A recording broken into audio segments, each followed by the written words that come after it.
The committee will come to order. First, as a matter of business, Mr. Keating is running late, and I would ask unanimous consent that Mr. Cuellar sit as the ranking member of the subcommittee for this hearing.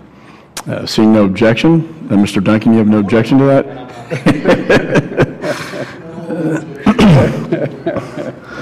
I now recognize myself for an opening statement. Unmanned aerial systems, commonly known as drones, have been a game changer for our men and women serving in Iraq and Afghanistan.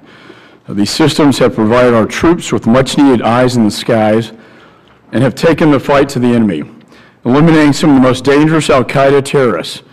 Drones have also increased our capabilities to secure our borders and our first responders. U.S. Customs and Border Protection began first looking at these drones back in 2004. Now CBP owns 10 UAS aircraft.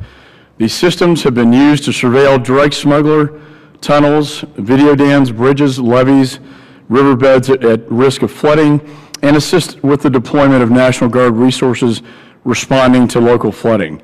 CBP has also flown missions in support of the Border Patrol, Texas Rangers, U.S. Forest Service, FBI, and others. These systems have become a force multiplier for military operations and for border security. However, we are on the edge of a new horizon. Using unmanned aerial systems within the homeland, currently there are 200 active certificates of authorization issued by the Federal Aviation Administration to over 100 different entities, such as law enforcement departments and academic institutions, to fly drones domestically. This map on the monitor shows the locations of COA or COA recipients as of April 2012. The number of recipients since that time has in fact increased. The FAA plans to select 6 test cities around the country for the use of non-government drones this year and plans to allow the deployment of non-government drones nationwide by the year 2015. And while the FAA is responsible for ensuring these systems fly safely in U.S. airspace, with only 2.5 short years until drones begin to dominate the skies in the U.S. homeland, no federal agency is taking the lead to deal with the full implications of using unmanned aerial systems and developing the relevant policies and guidelines for their use. This is despite the fact that 4 years ago, the Government Accountability Office recommended to the Secretary of Homeland Security that she direct the TSA administrator to examine the security implications of future non-military UAS operations in the national airspace system and take any actions deemed appropriate. GO's recommendation was well-founded because in 2004, TSA issued an advisory that described possible terrorist interest in using UASs as weapons. The advisory noted the potential for UASs to carry explosives or disperse chemical or biological weapons. It discussed how the Revolutionary Armed Forces of Colombia, or FARC, and Hezbollah were interested in acquiring these UASs.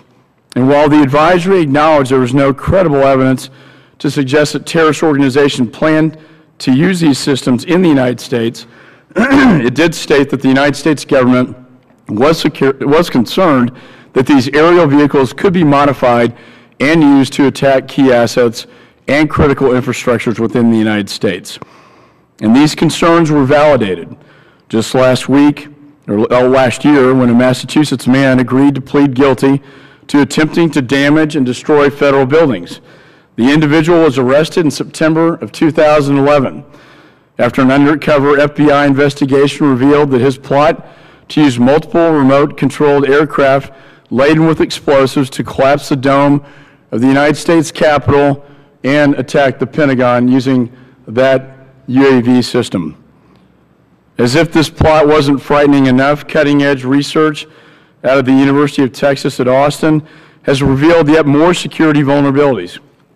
Specifically, researchers from the Cockrell School of Engineering, led by Dr. Todd Humphreys, who is our first witness today, proved that civilian unmanned aerial systems can be hacked into and hijacked with a relatively small investment of money and time. These findings are alarming and have revealed a gaping hole in the security of using unmanned aerial systems domestically. Now is the time to ensure these vulnerabilities are mitigated to protect our aviation system as the use of unmanned aerial systems continues to grow.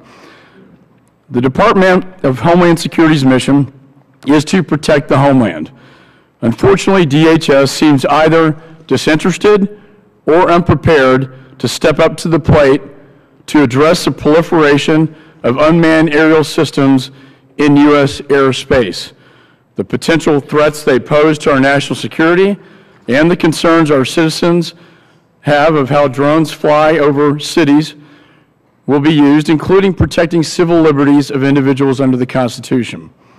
For example, in discussions with my subcommittee staff prior to this hearing, department officials repeatedly stated that the department does not see this function, the domestic use of drones, as part of their mission and has no role in the domestic unmanned aerial systems.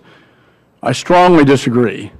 I can't imagine how they would find that they have no role when there's a terror plot thwarted by the FBI attempting to hit the United States Capitol and the Pentagon. What more Homeland Security interest could there possibly be? DHS's lack of attention about this issue is truly incomprehensible. It should not take a 9/11 style attack by a terrorist organization such as Hezbollah or a lone wolf-inspired event to cause DHS to develop guidance addressing the security implications of domestic drones. It should not take a hearing to force the DHS to develop policy when it comes to the security of our homeland. And what it should take is responsible leadership willing to recognize a potential threat and take the initiative.